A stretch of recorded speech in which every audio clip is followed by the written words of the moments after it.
Bonjour, je m'appelle Théo, je suis en première ES au lycée Marguerite-Yourcenar à Beuvry et je voulais savoir à quel point les médias pouvaient influencer l'opinion des Français.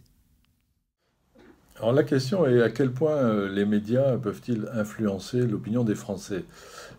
C'est vrai qu'on appelle la presse le quatrième pouvoir, hein, celui qui peut faire ou défaire les réputations des responsables politiques.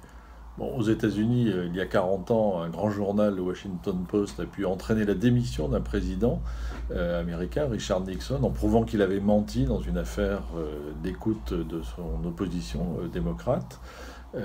Plus récemment chez nous, il y a eu le cas de François Fillon, la campagne présidentielle, avec des révélations du canard enchaîné sur un emploi fictif dont aurait bénéficié sa femme.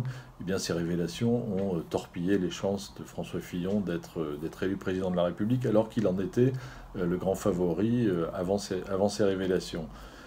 Cela dit, le pouvoir d'influence doit quand même être relativisé. Si je prends l'exemple de La Voix du Nord, en 2015, le journal a pris position contre l'élection de Marine Le Pen au Conseil régional en considérant que son parti défendait des idées qui étaient contre nos valeurs.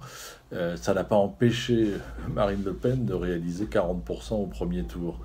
Et je me souviens également des deux référendums sur l'Europe dans la région, en 92 et 2005, où la région a voté non, là encore, alors que la Voix du Nord avait quand même expliqué tous les avantages qu'il y avait à voter oui. Donc voilà, à la fin, c'est quand même toujours le lecteur qui décide.